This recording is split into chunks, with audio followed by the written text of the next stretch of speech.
Hi, and welcome to another episode of Baja Tales and Travels. Real people, real stories, real Baja. Today I'm excited to have as our guest Marci Plopper. Thank you for joining Of us. course. She's an animal trainer, canine behaviorist, and an AKC examiner. So tell us a little bit where you came from, what brought you to Baja, what's your background?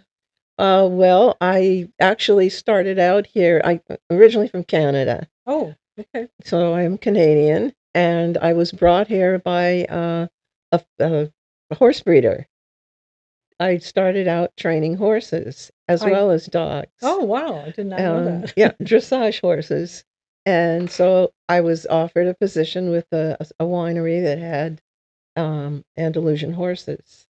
And they said I was living in Europe at the time, and they said, "When you're ready to move back, then, you have a position with us." Wow. Was that And quite a change coming from Europe to come to Baja? mhm, Or kind of, but my son was going to school in Spain, and he was finished, and so I thought this is an ideal time to move, Mhm. and, I mean, it worked out well for me. I enjoyed working with the horses and their dogs, and, it just fit into my lifestyle. I was ready for a change. Oh, wow. So you had no qualms about moving to Baja at that time, or? No, I kind of adventurous. I feel that if the only thing that separates you from other people is the language, you can learn it. Right, right, right. And especially here, especially where we live here. I mean, everybody says it's almost like the suburb of San Diego.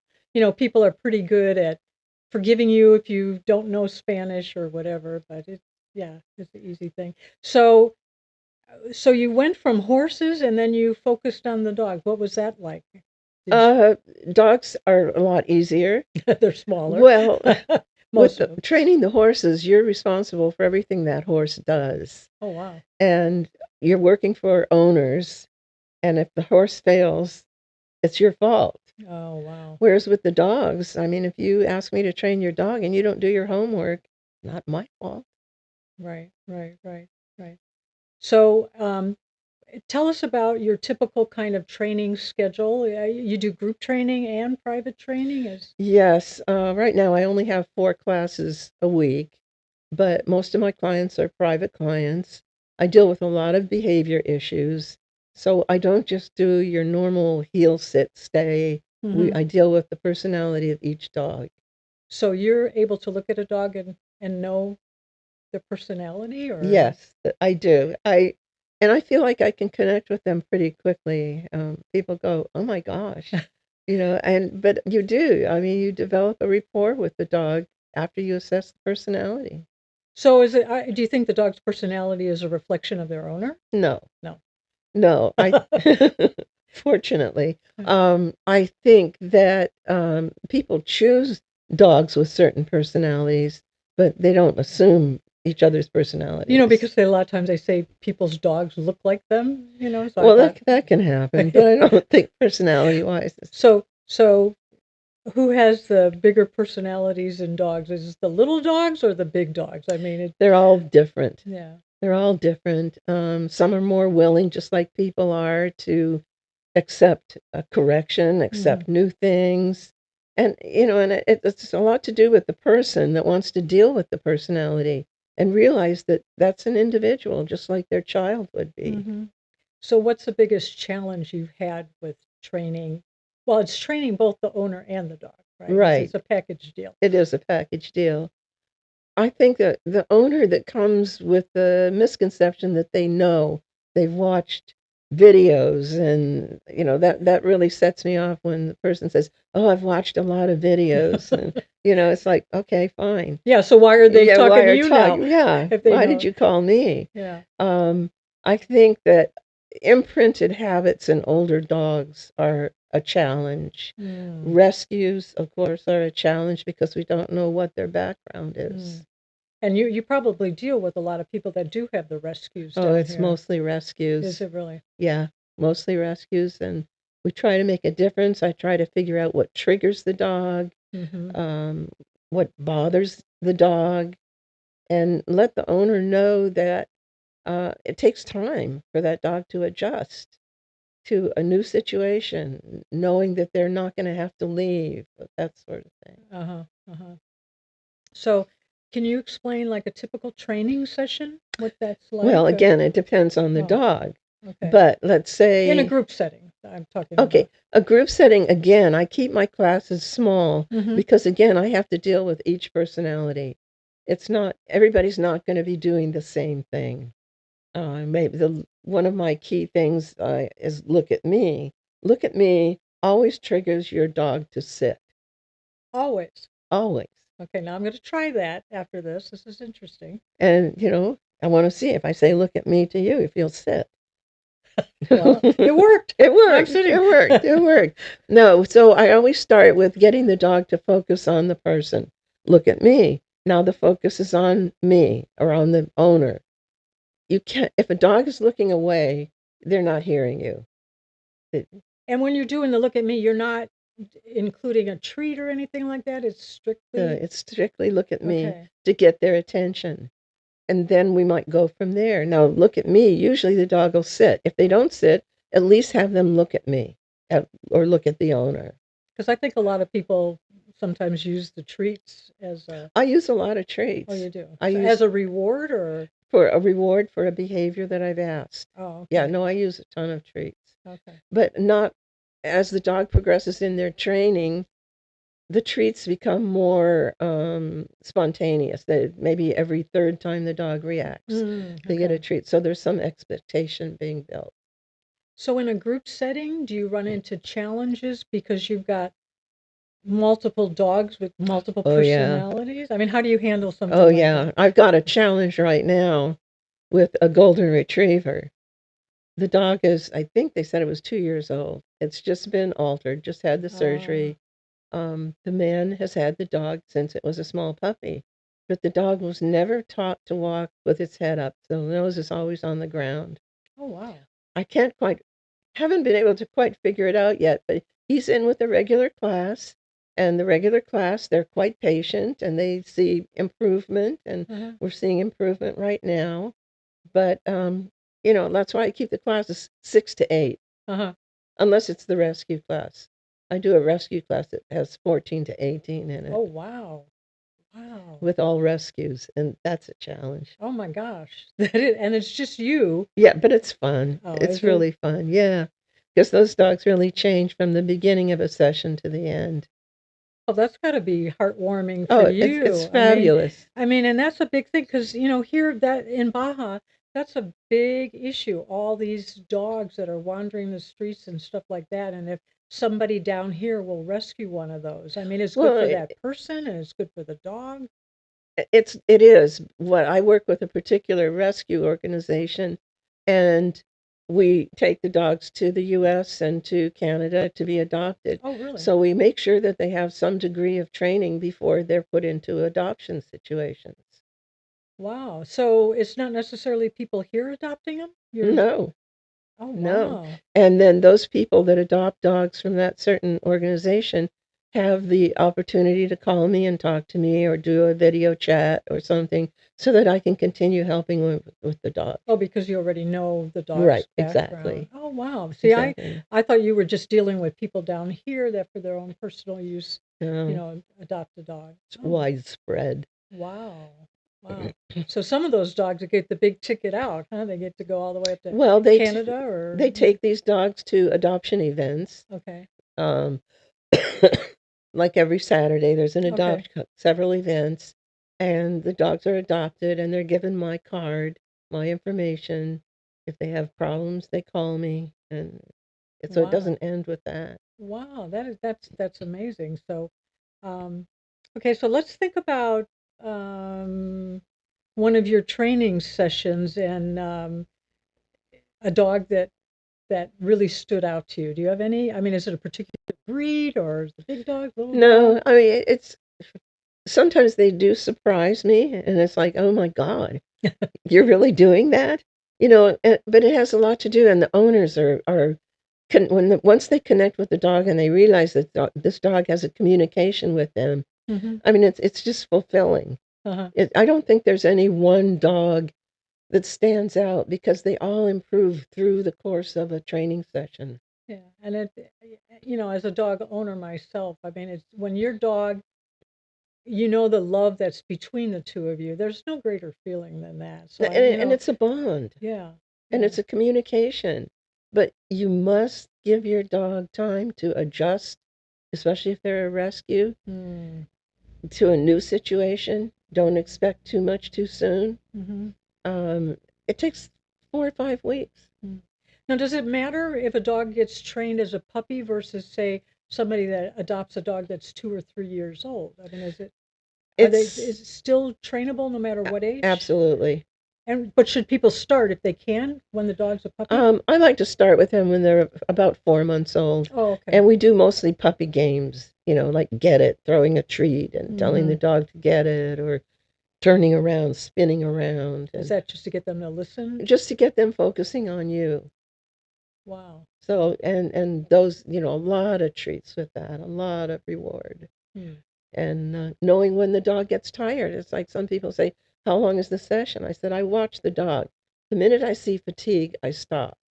Because training has to be fun for the dog. Hmm. Everything dogs do is a game, so the games have to stay fun. Oh, wow. Hmm. Okay, so I know that you have a thing called the Canine Good Citizen because my dog, Prince, who a lot of people know, I found this today. I was going through the file, and sure enough, I remember when I had two dogs at the time, Hope and Prince. Unfortunately, Hope passed away when she was 5, about 6 years ago. But Prince and Hope went through your little thing, and then remind me again what they had to do in order to get their little blue ribbon for the canine It's good behavior. general obedience. It's a test that is written by American Kennel Club, and the dogs have to be a year old to Mm-hmm. take it. It has to be renewed Mm-hmm. every 2 years. We like to do it, so he's probably due. But it's walking on a leash, it's walking through a crowd, it's not being reactive to other dogs. Mm-hmm. It's a sit with and a stay with you backing away 10 feet, 20 feet, calling the dog to you with a sit in the front. Just basic behavior that they should all be doing. Mm-hmm. Mm-hmm. Well, I know Prince got one, and he's pretty well behaved now. It probably So, has his moments, just like oh, everybody he does. does. He's still a little bit reactive when he sees another dog. But I think that's part of it. If he's at our house, he might bark at them and stuff like that. Um, but yeah, I took your course that time, and I remember when you would have uh, the setup where they had to go through Agility. agility. Hmm. You still do that with the I train. do agility with all dogs because it helps them focus on their handlers, helps them focus on their owners, Mm-hmm. and it's fun for them. It's not just a military type Right. sit, stay, calm, heel. It's Right. joyful that Well, you I see remember the you had the long joy. tube they had to go The through, a tunnel. jumps, they go over jumps, they weave Oh, poles. the weave poles, that was a challenge, Yeah, I think. now we have a balance board where they go up a balance and then they go down the other Oh, wow. side. And I start them right away with that. So the class is not just, like I said, heel, sit, stay, calm. It's fun. Uh-huh. Uh-huh. So, tell me where the different classes, you said you have group classes. Where are the group classes held? I have one in Baja Mar, Okay. and that's on Tuesdays at 9:30. I have one in Ensenada in Cibola del Mar. Okay. That's on Sundays at noon. And we move around with that one. We go to restaurants, we go to Oh, parks, wow. so that the dogs are out in social situations. Yeah, I think that's really important, the Yeah, social part. I have one in Punta Banda on Thursdays, Okay. and then I have the rescue class on Fridays at Park Reforma near Walmart. Oh, wow. That's where you do that. Hmm. Right. And what I do is, like I said, I have dogs from a certain rescue that are always in the class. But if somebody has their dog and their dog needs to be socialized, I invite them, if I know them, to bring their dog to that class. Wow. And then, so the other dogs are welcoming to that? Well, we don't do meet and greet. There's no interaction with dogs to dogs Okay. in any of the classes because the more they interact with each other, the energy level rises. And then Oh, a trigger, because I don't know those dogs. We right, don't know. right, right. Wow. Um, Let's see. So most of your classes are down in Ensenada, but you do offer private classes. Will you come to Rosarito? Does it matter if anybody lives in Rosarito or? I do private. I have privates in Rosarito all the way up to the Playas in Tijuana. Oh, you go that far. Yeah, Okay. and I'm in this area 4 times a week. The only class that I have in Ensenada is the one on Sundays. Okay. And if somebody was interested in training a dog, they say they just adopted a dog, and um, how many classes would you recommend? Is it a finite number or? No, it depends on the dog. Okay, so some are quicker than others to Well, learn? yeah, and some are more in a situation where they can physically and mentally learn things. Some people I'll tell, once a week. Some people once a month. Mm-hmm. And then I like to have the dogs that I train privately. I like to have those integrated into one class so we can see how they act in a social Mm-hmm. situation. Mm-hmm. Mm-hmm. And then you are also an AKC examiner. Now, what does that mean? That I can give the Canine Good Citizen test. Okay.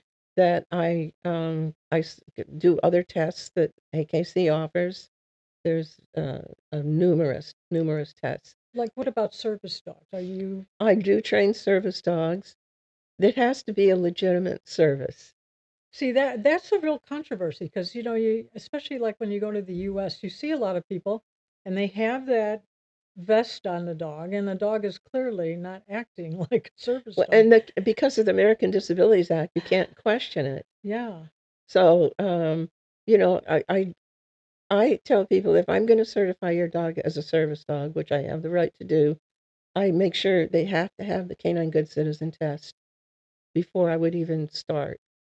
So, because I do have a friend down here that's a former veteran, and because of her PTSD, has a legitimate, they issued her the service dog.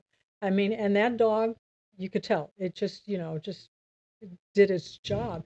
But then I've seen people that walk around, like I say, that they claim their dog is a service dog. So there's no real control on that. There isn't. There is a little bit, what can I Yeah, say? It's like there used to be emotional support. yeah. That's no longer a classification. Mm. Somebody with PTSD or says they have PTSD, they cannot legally have that as a disability unless it's been certified by a psychiatrist. Oh, wow. So some things are pretty well controlled. So if somebody down here just slapped on a service dog thing on and they tried to get on a plane in San Diego, how They does wouldn't let them on. they wouldn't? You have to fill out a form now to fly with your dog, and Okay. it's a TSA form. Okay. On that form, the trainer and the trainer's phone number. Well, that's good. That's All the good. airlines contract to an organization called Open Door, where they verify that that is a service dog. How do they verify it? They call me. Oh, that's good. That's good because I always wondered about that. They call me. Oh, wow. And I have, it was a rare instance. I did get a call where somebody put my name and my phone number down, and I never worked with the dog. Wow. And they were checking in at the airline, and I said, I don't even know them. And Wow. so they were not able to fly with that dog as a service dog. Wow. Wow. Yeah, because I think personally, if you see a dog with a service dog thing, you think they're going to have a certain behavior and And they should, yeah, and you not know. interact. But everywhere you go now, you walk into a Home Depot in the U.S. and people are walking around with dogs all the time, and some are pretty big dogs, Yeah, and you and wonder. size doesn't matter. I Yeah. have a client that just moved to Costa Rica, and we did certify his dog as a service dog. He's a young guy and has Parkinson's, Mm, and he needs that dog right. because if he drops something on the ground, he has to actually get down on the ground to pick it up. And so the dog picks up objects for him, brings him objects.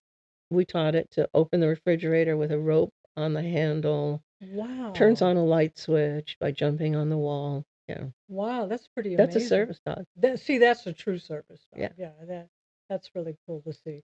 Um, so any other memorable stories you have of training a dog? I mean, have you ever been afraid of a dog that you've trained? Like a dog jumping and No, on top of I've never been afraid of a dog. I can tell the personality of a dog when I see it.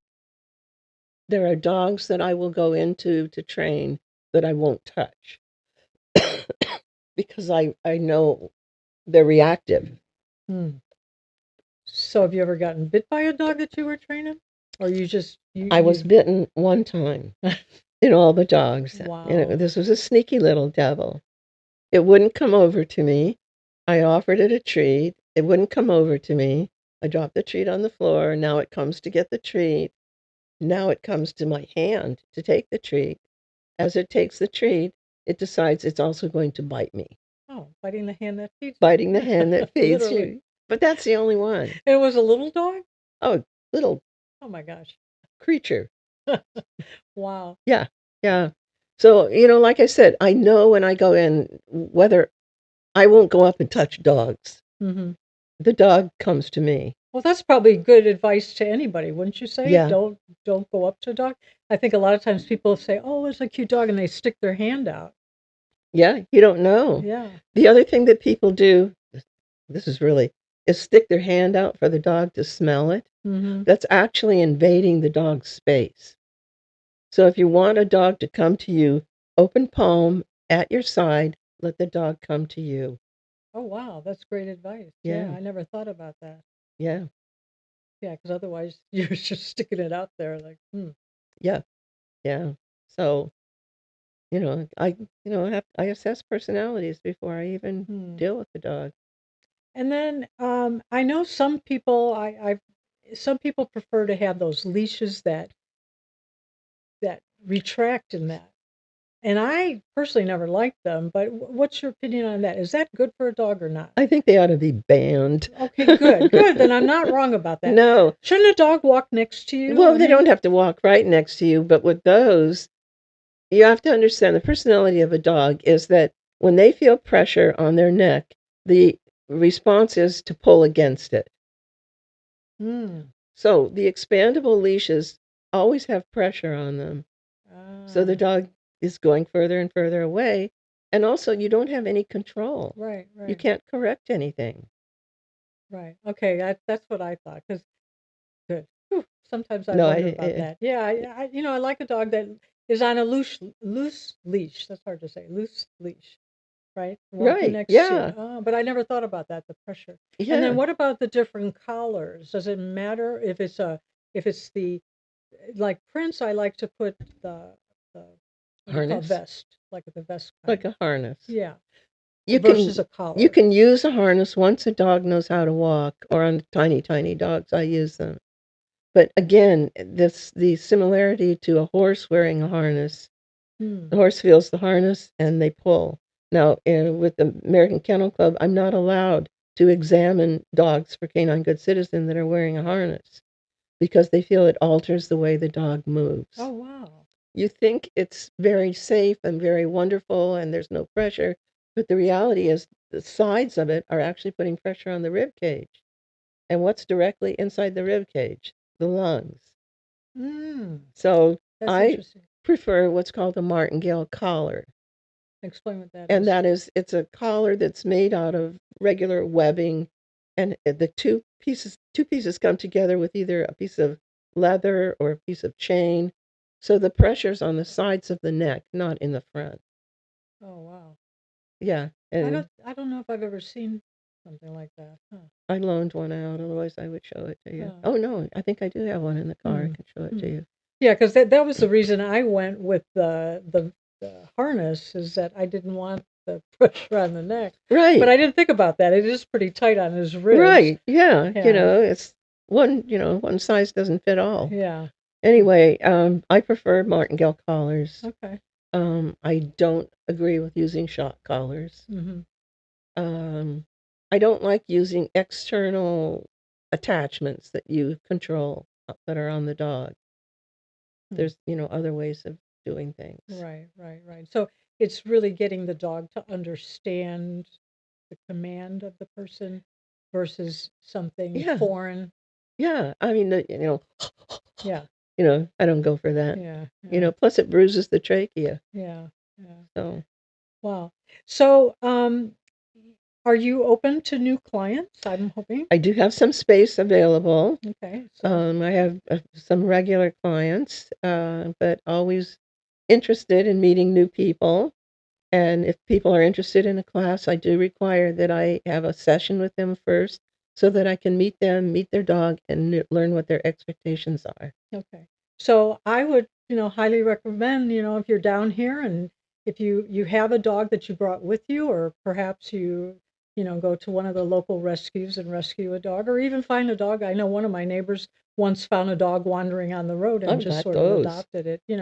That, it's important that I think it's good for the dog and the owner that you have that great relationship. I mean, Oh, the love of a absolutely. dog is unconditional, and if you can get that where you're both comfortable, no matter if you're outside of the house or you're in your house, people come to your door and the dog's going to be respectful. So I would, highly recommend that they would check you out. And when Thank we get you. done with this video, we'll make sure we put all your contact information in the links. But again, I thank you for taking your time today to share your Very story. welcome. And it's good to see you after all these years. Really? Like I say, my dog, he's one of your students, former students. So anyway, if you're a person out there that's got a story to tell, whether it's a hobby you have or a small business or just an interesting thing that you do here in Baja, we'd love to hear from you.